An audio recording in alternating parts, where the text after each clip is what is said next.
मेरे प्यारे दोस्तों, मैं हूं विजय कुमार पाल। मैं हूं एक लेखक। मैंने इस्लाम पर कम से कम 10 किताबें लिखी हैं, जिसमें 9 किताब इस्लाम पर पब्लिश हो गई हैं और एक किताब मेरी अभी ऑनलाइन है, वो बहुत जल्दी पब्लिश हो जाएगी। तो 10 किताब इस्लाम पर लिखी हैं और 2 किताब मैंने भारतीय डेमोक्रेसी के बारे में लिखी हैं। एक किताब भारतीय डेमोक्रेसी किस तरह इस्लाम गैर मुस्लिमों किस तरह ये बहुत सारी पार्टियाँ इवन इंक्लूडिंग बीजेपी हिंदुओं की रक्षा करने में असमर्थ हैं और ऐसे ऐसे कानून ला रही हैं जो कि हिंदुओं के बरखिलाफ़ हैं। और एक किताब मेरी आ रही है कि जो भारत में यद्यपि हिंदू धर्म में जातिवाद की कोई परिकल्पना वेदों में नहीं है, लेकिन हमने अपने फ़ायदे के लिए इसको बनाया है। वो किताब मेरी प्रपंच भी आ रही है बहुत जल्दी। पहले मैंने उसको छलावा नाम दिया था, लेकिन प्रपंच ब्रैकेट में छलावा वो भी आ रही है। तो 9 किताब इस्लाम पर हो गई, एक किताब हिंदू धर्म में जो छुआछूत पर, और एक किताब जो भारतीय डेमोक्रेसी है। ये कोई डेमोक्रेसी नहीं है, ये एक मूर्ख बनाया है विशेष तौर पर उन पार्टियों ने जो अपने को सेकुलर कहती हैं। तो ये मेरी किताब है, देख लीजिए। ये है, इस तरह मेरी 10 किताब हैं। जब आप खोलोगे, गूगल पर जाओगे, ये सारी किताबें मिल जाएंगी। ये एक रुद्रा पब्लिकेशन पर है, शाश्वत पब्लिकेशन, और एक किताब मेरी अस्तित्व पब्लिकेशन बिलासपुर छत्तीसगढ़ में छपती है मेरी। ये भी एक किताब है जो शाश्वत में है। इसको आप खोजोगे तो और किताबें भी मेरी अपने आप आ जाएंगी। इस किताब को देखिए और पढ़िए। तो दोस्तों, आज हम मोहम्मद की और वो जो उनके कार्य थे, जो किसी भी दृष्टि से एक अच्छे प्रॉफिट या एक अच्छे नबी के नहीं हो सकते। हमने पहले भी बताया था कि ये पैगंबर मोहम्मद एक सर्टिफाइड पैगंबर नहीं है। इसने अपने आप को पैगंबर घोषित कर लिया और पैगंबर बन बैठा। मैं इसको इस भाषा में इसलिए बात कर रहा हूँ कि ऐसा व्यक्ति नहीं है कि इसको इज्जत दी जा सके। कम से कम गैर मुस्लिम होने के नाते और एक अच्छा इंसान होने के नाते हर व्यक्ति का फ़र्ज है कि वो एक ऐसे व्यक्ति को जो एक हार्डकोर क्रिमिनल रहा हो, उसको इज्जत से नवाजा जाएगा तो उससे अपराध शास्त्र या अपराधियों का हौसला बढ़ता है। तो ऐसे लोगों को तर्क से मारने की ज़रूरत है। हमने कोई हथियार और तलवार नहीं ले रखी। हम तो मुसलमान भाइयों को भी ये समझाते हैं वीडियो में डाल कर कि तुम्हारा मोहम्मद कैसा था, क्या वास्तव में तुम उसको अपना पैगंबर मान सकते हो, जो औरतों को बाज़ारों में बेच देता हो, जो लोगों को कत्ल कर देता हो, और उसने कवियों का भी कत्ल किया। हमने बताया किस तरह उसने अस्मा बिन्त मरवान, एक यहूदी लेडीज कवित्री का कत्ल किया, और उसके बाद उसने काब बिन असराफ जो एक कवि था, जो मोहम्मद की लूट का विरोध अपनी कविताओं में करता था, क्योंकि मोहम्मद जो लूट करता था उसका 20% हिस्सा ये पैगंबर खुद रख लेता था और अपनी मर्जी की लड़की को लेता था और उसके साथ ही मुसावरत करता था, इंटरकोर्स करता था, बिना ये जाने कि उस लड़की का दर्द क्या है, उसको कैसे किडनैप किया है। जिस तरह इसने सफिया बिन्त हुय्या के पिता हुय्या को मारा और उसके बाद उसके पति किनाना अल रबी को मारकर ये व्यक्ति उसी रात टेंट में 3 दिन तक उसके साथ रंगरेलियाँ मनाता रहा। ये था एक ऐसा रसूल जिस पर मासिर राजपाल ने रंगीला रसूल किताब लिखी है, लेकिन उनकी हत्या कर दी गई। लेकिन अब ये हत्याएँ का दौर नहीं है। अब हमें ऐसे लोगों का खिलाफत करनी है और हमारे सर अब कलम होने के लिए नहीं है, चाहे वो गैर मुस्लिम हो, चाहे वो एक्स मुस्लिम हो, या कोई अन्य धर्म के मानने वाले यहूदी हों, मानवतावादी हों। अब हमारे सर इतने कमज़ोर नहीं हैं। अब सर कलम उनके होंगे जो इस्लामिक गुंडागर्दी को बढ़ावा देते हैं, इस्लामिक आतंकवादियों को बढ़ावा देते हैं। मैं भी दुनिया भर के गैर मुस्लिमों को ये अनुरोध करता हूँ कि हमारी काफिर इंटरनेशनल ऑर्गेनाइजेशन है, उसके सदस्य बनिए और ऐसे व्यक्तियों को जो इस्लाम के नाम पर गुंडागर्दी फैला रहे हैं उनको वहीं कत्ल कर दीजिए, क्योंकि इस संविधान हमारा भारत में गारंटी देता है अगर कोई अटैक करे हम पर तो अपनी जान बचाने के लिए उसको मार सकते हैं। अगर आपके पास बंदूक है तो उसको घुटनों से नीचे गोली मारिए। और आपको समझाने की ज़रूरत नहीं है, आप इस तरह उसको गोली मारिए कि जिससे कि हमें लगे हमने आत्मरक्षा में मारी है। और आप इतनी गोली भी मार सकते हैं उसका इतना ब्लड बह जाए कि वो सीधा जन्नत की बजाय जहन्नुम रसीद हो जाए। क्योंकि गैर मुस्लिमों को कत्ल करने वाला ये मोहम्मद भी जन्नती हो ही नहीं सकता। स्वर्ग ये कैसे जाएगा? अगर ये स्वर्ग जाता है तो अल्लाह बहुत ही क्रूर और अत्याचारी है, और ये वैसे भी बहुत फ्रॉड है, बहुत बड़ा जहन्नुम और जन्नत का। तो दोस्तों, आज एक और कवि थे जिनका नाम अबू अबाक था, और वो 120 साल के थे। कितनी उम्र थी? 120 साल। अब लगा लो, ऐसा विरध कवि जो मोहम्मद के खिलाफ कविताएं लिखता था, यहूदी, मोहम्मद को उससे भी खतरा हो गया। आप समझ सकते हो। तो आज इस्लाम को खतरा किससे ज़्यादा है? आज इस्लाम को खतरा है जो हम इस्लाम की पोल खोल रहे हैं, जो उस समय इस्लाम की पोल खोलते थे, जो इस्लाम की सच्चाई बताते थे। इससे हो क्या रहा है कि जो मौलाना हैं, जो इस्लाम की तबलीगी करते हैं, इस्लाम को बहुत अच्छी आइडियोलॉजी बताते हैं, वो आमने सामने आकर आप टेलीविज़न पर बहस करने के लिए तैयार नहीं हैं। और जो समझदार लोग हैं, जो गैर मुस्लिम समझदार हैं, हमारी वीडियो देख देख कर वो समझ रहे हैं कि इस्लाम सिवाय गुंडागर्दी के कुछ नहीं है, तो डबल मुसीबत इनको आ रही है मौलानाओं को। अब ये तबलीग करने जाते हैं, लोग इनसे सवाल पूछते हैं कि तुम्हारा मोहम्मद लुटेरा क्यों था, मोहम्मद 20% हिस्सा उसमें से क्यों लेता था। अब इन पर कोई जवाब नहीं बन रहा। यही वजह है कि भारत में 6 करोड़ लोगों ने इनडायरेक्टली या डायरेक्टली इस्लाम छोड़ दिया है। यही हालत मलेशिया में है, यही हालत इंडोनेशिया में। इंडोनेशिया तो खैर कभी कट्टर रहा भी नहीं, और वहाँ के लोग तो अपने को हिंदुओं का पूर्वज ही मानते हैं। मैं ये नहीं कह रहा कि सारे हिंदुओं के पूर्वज बन जाओ, मेरा ये कोई उद्देश्य नहीं है कि आप हिंदू बन जाओ। एक आप अच्छे आदमी बनो, और एक अच्छे आदमी जब बन सकते हो जब ये इस्लाम रूपी जहर को आप समझोगे कि पैगंबर कितना जहरीला इंसान था, किस तरह का वो इंसान था, और किस तरह वो मानवता के नाम पर एक कलंक था। तो अबू वक्काब को सिर्फ इसलिए मार दिया गया कि वो व्यक्ति मोहम्मद की जो काफिले लूटता था, औरतों के साथ बलात्कार करता था, उसका विरोध करता था। अबू वक्काब की मृत्यु 624 में हुई, और मोहम्मद मरा है शायद 632 में। एक यहूदी कवि थे जो कथित तौर पर हिजाज, आज का सऊदी अरब में रहते थे, मदीना में रहते थे। वैसे मोहम्मद के अलमदीना शहर में आकर प्रचार करने के बाद अबू अबाक ने इस्लाम धर्म को नहीं अपनाया। उसने कहा नहीं, ये तो सिंपल गुंडागर्दी है, मैं इसको नहीं अपनाऊंगा क्योंकि इसका पैगंबर लुटे रहा है। उन्होंने मना कर दिया, कविताओं में लिखा। मोहम्मद के प्रति अपने विरोध के बारे में मुखर रहे, वह मोहम्मद के एक बड़े राजनीतिक शत्रु बन गए। बाद में मोहम्मद के एक अनुयायी ने उनकी हत्या कर दी। एक वृद्ध व्यक्ति के रूप में अबू अबाक, अरवान पूरा नाम था, ने मोहम्मद और उसके अनुयायियों के विरुद्ध एक राजनीतिक रूप से आवेशित कथा लिखी जो सीरा में सुरक्षित है। उसने कथा क्या लिखी थी? कथा यही लिखी थी कि ऐसा व्यक्ति जो मक्का से आकर लुटेरा बन गया, और मक्का से मदीना आकर लुटेरा बन गया, और मदीना के लोगों को इस्लाम कबूल करा रहा था। और मदीना के इतने मूर्ख देखिए कि वो अपने यहूदी भाइयों को इस्लाम मोहम्मद के कहने से मारने लगे। तो इसी तरह आज बहुत सारे हिंदू मिल जाएंगे आपको, दुकानों में चर्चा करते हुए, बागों में चर्चा करते हुए, और ख़ास तौर पर सरदारों का तो मुस्लिमों से मुँह अब टूट टूट कर जा रहा है, टूट टूट कर गलबाहियाँ कर रहे हैं खालिस्तानी। उनको ये पता नहीं कि तुम भी कुरान की नज़र में तुम्हारी कोई औकात नहीं है, तुम भी नजस और नीच और गंदे पोटी जितने गंदे हैं, ये कुरान कहती है।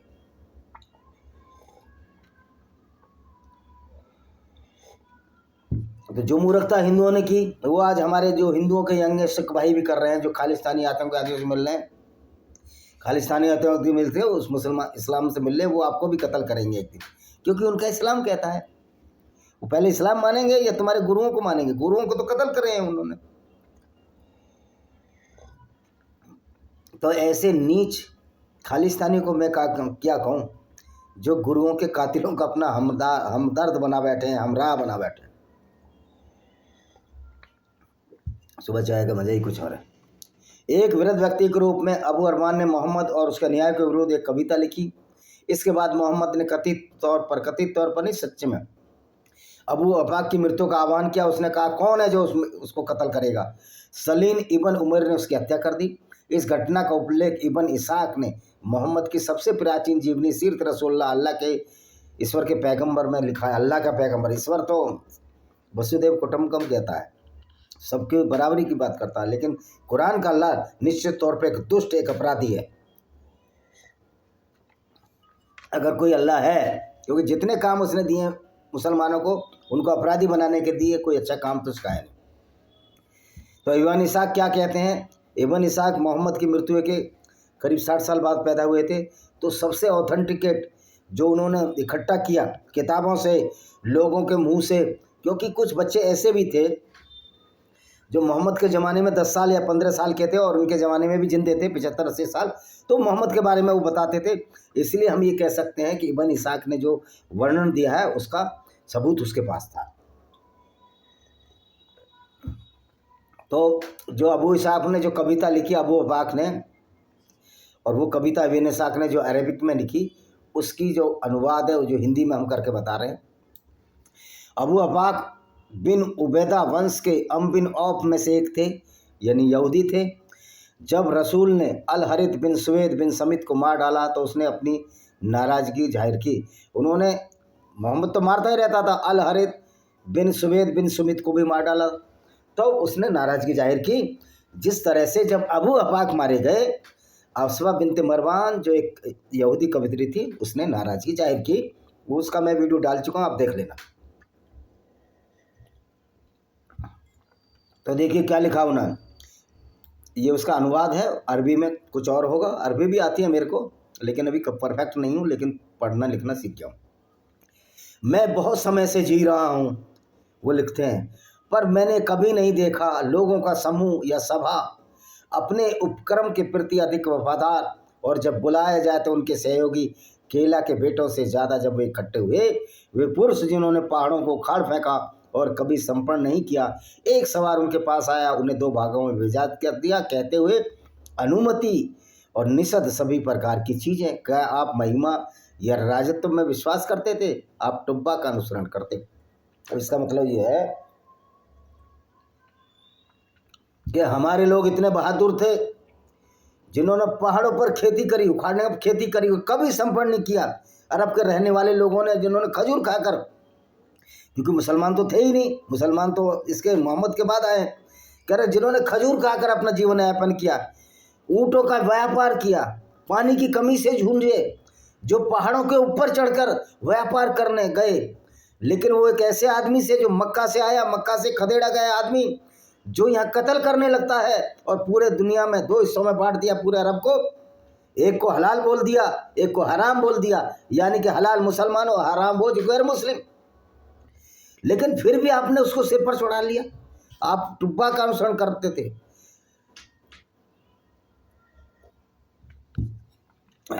टुब्बा का विचार का मतलब है कि आप ऐसे लोगों को सिर पर नहीं चढ़ाते थे।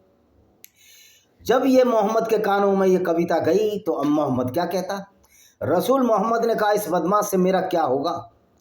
इस पर सलीम बिन उमैर बिन बिन औफ के भाई जो रोने वालों में से एक थे, आगे बढ़े और उसे कत्ल कर दिया। उमामा बिन मुर्जिया ने इस बारे में कहा, कत्ल कैसे किया मैं वो बताता हूँ आपको।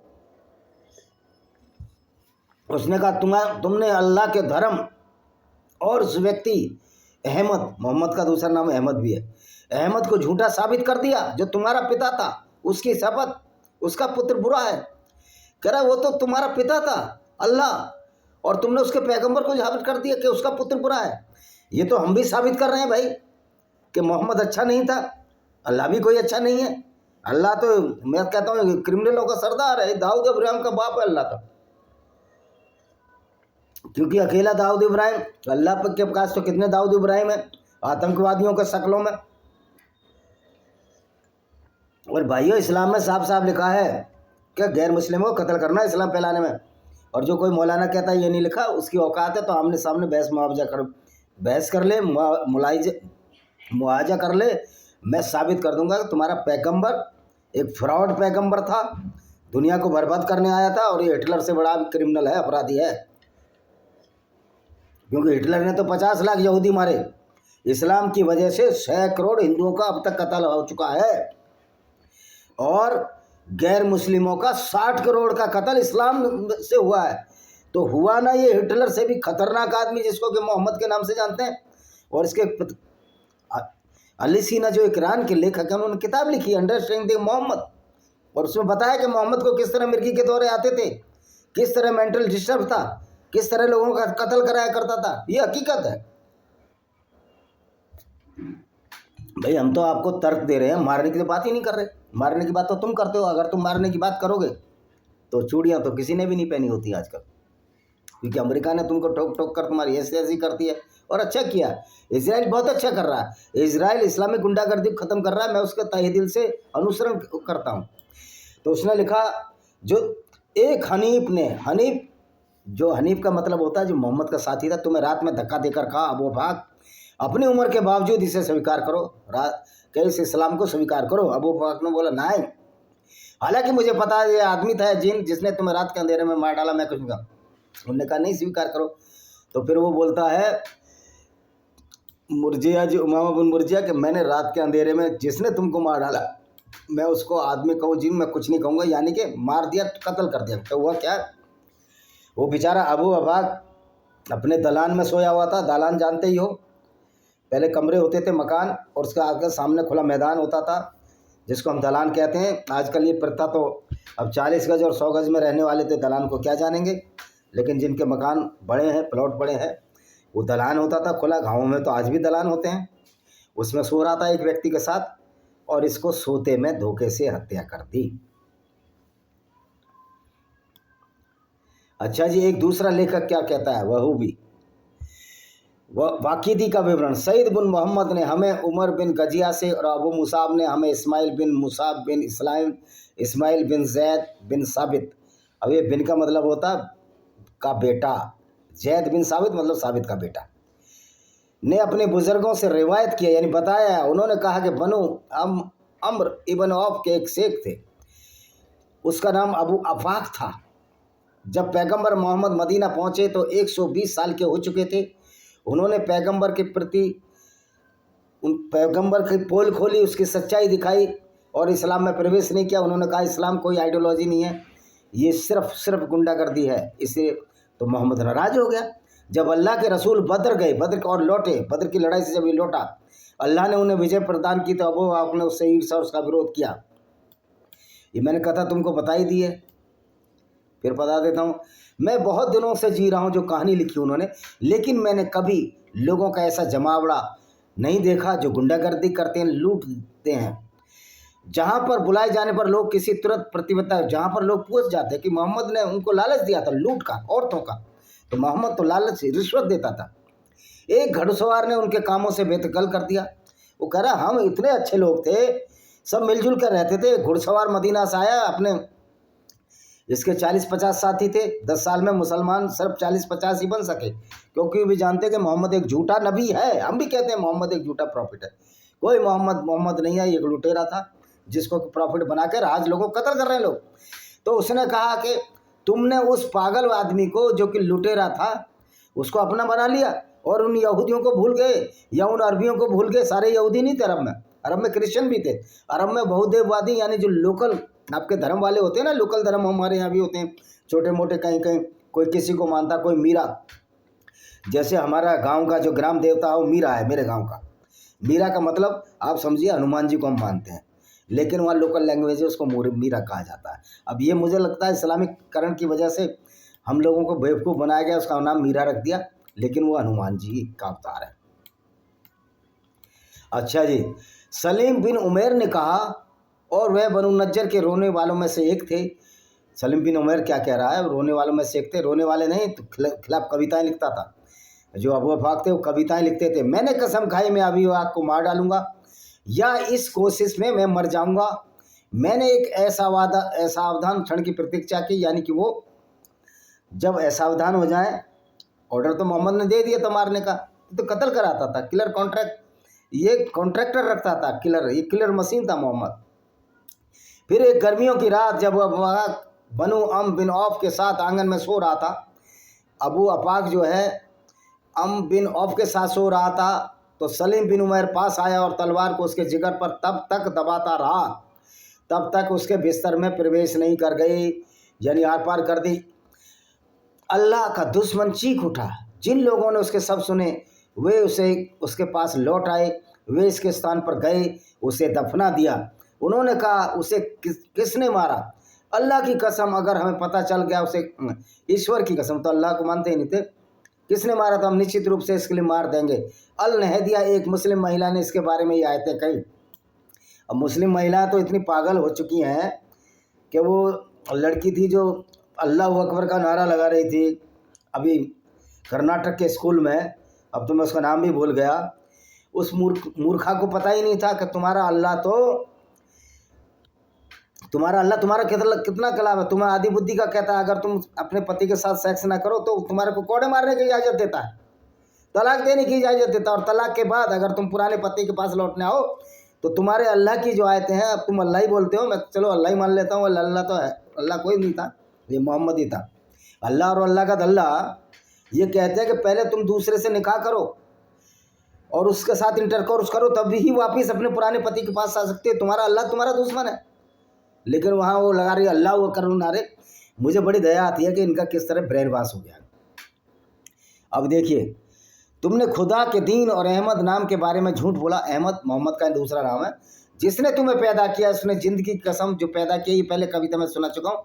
और अबू बकर को कैसे कत्ल कर दिया देखिए, और वो मैंने कविता बार बार इसको नहीं बताऊंगा। हालांकि कई इस्लामी विद्वानों अल-वकीदी की जानकारी को एक विश्वसनीय स्रोत बताया है। अच्छा, इब्न साद क्या कहता है? इब्न साद एक और लेखक है, वो क्या कहता है? इसी हदीस है, हदीसों में मोहम्मद के कार्यकलाप का वर्णन है। फिर अल्लाह के रसूल ने 20वीं महीने हिजरी के आरंभ में सव्वाल के महीने में, ये महीने होते हैं 12 महीने, मैंने इस पर एक वीडियो डाला हुआ है, अगर आपको लगता है कि कुरान के हिसाब से कौन से महीने, उस पर भी वीडियो डाल दूंगा। हालांकि हमारा कोई उद्देश्य उनके महीनों से नहीं है, महीनों से हमें कोई नफरत नहीं है, हमें तो इस्लाम की गुंडागर्दी को एक्सपोज करना है। अगर चाहोगे तो मैं ब्रीफ में 12 महीने अगले वीडियो में डाल दूंगा, 2-3 मिनट में बता दूंगा, आप ध्यान रखना।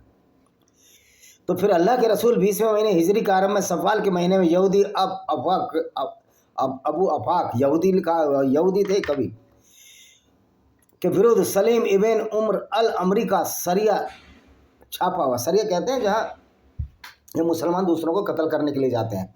जैसे भारत में भी ये सरिया क्यों लागू करना चाहते हैं कि लोगों हिंदू कत्ल करें। अब तो इनकी औकात नहीं, इनका अल्लाह की औकात नहीं, इनके पैगंबर की औकात नहीं। पैगंबर तो अगर मरी गया, उसकी तो हड्डियाँ सड़ गई होंगी। अब कहते हैं आप मोहम्मद की इतनी बेहुरमती बेइज्जती। भैया, मोहम्मद ने तो हमारी औरतों को, मोहम्मद की विचारधारा से हिंदू औरतों के बलात्कार हुए, तो क्या हम उसको गुलदस्ते देंगे? हमारे लिए तो हम तो ऐसे व्यक्ति की कब्र पर अगर इजाज़त मिले या ज़बरदस्ती जब हमारा पावर बढ़े उसकी कब्र पर मदीने में जाकर जूते मारे हम तो उसके, जो इस तरह का आदमी था। अबू अफाक अबू बिन औफ से थे और एक बूढ़े व्यक्ति थे जिन्होंने 120 वर्ष की आयु प्राप्त कर ली थी। वह एक यहूदी थे और अल्लाह के रसूल के विरुद्ध लोगों को अपनी कविताओं में मोहम्मद की हरकतें बताते थे कि मोहम्मद किस तरह लुटेरा पैगंबर है, और मोहम्मद के बारे में व्यंग छंदों की रचना किया करते थे। अब भाई कभी तो छंदों की रचना करेगा ना, तो डायरेक्ट तो हथियार नहीं ले सकता 120 साल की उम्र। सलीम इब्न और जो महान रोने वालों में से एक थे जिन्होंने बद्र में भाग लिया, रोने वालों में एक थे, मतलब उसको चिढ़ होती थी कि अल्लाह मोहम्मद के लिए क्यों ये बोलते हैं, क्योंकि मोहम्मद के साथियों को तो मज़ा आ रहा था। औरतें लूट रहे थे, धन लूट रहे थे, बलात्कार कर रहे थे, सरेआम जितने भी क्राइम है भारतीय दंड संहिता में। आज मोहम्मद को जमानत भी नहीं मिलती, ना उनके साथियों को जमानत मिलती।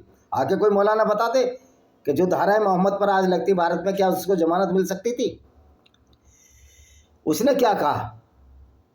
सलीम इब्न उमैर ने कहा, उमैर के बेटे सलीम ने कहा, मैं एक प्रतिज्ञा करता हूँ, मैं या तो अबू बकर को मार दूंगा या उसके सामने मर जाऊंगा।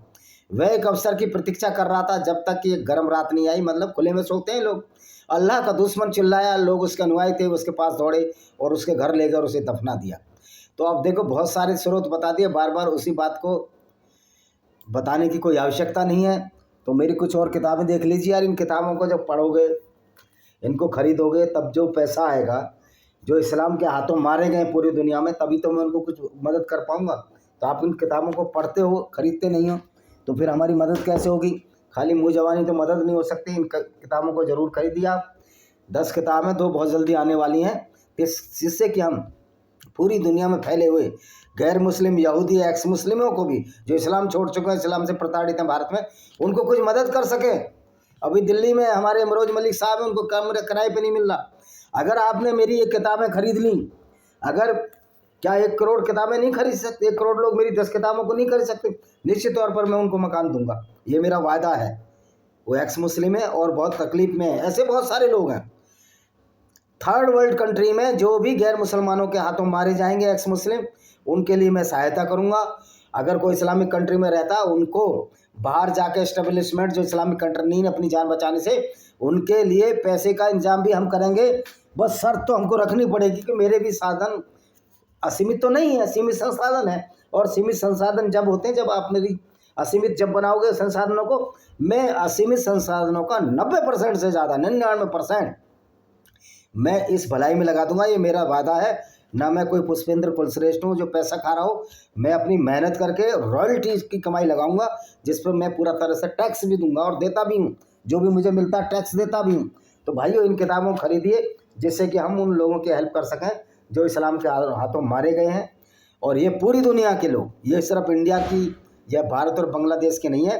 भारत और पाकिस्तान और बांग्लादेश से हम उन एक्स मुस्लिमों को जिनको जान को खतरा है मुसलमानों से या इस्लामिक आतंकवादियों से, वैसे तो हर मुसलमान जो इस्लाम को मानता है, मोहम्मद को मानता है, वो आतंकवादी होता है, उसके निकलवाने में मदद करेंगे, उनको किराया देंगे। और जहाँ वो जाते हैं कम से कम इस्टेब्लिशमेंट के लिए एक छोटा सा रहने के लिए मकान देंगे। और आजीविका तो ढूंढ ही लेता है जब आदमी पर मकान होता है। उसका भी इंतजाम हम करेंगे कि उसका राशन 6 महीने चल जाए, जिससे कि वो सेटल हो सके। इसी के साथ हम इस वीडियो को विराम देते हैं। वंदे मातरम, जय हिंद। आपका दिन शुभ हो।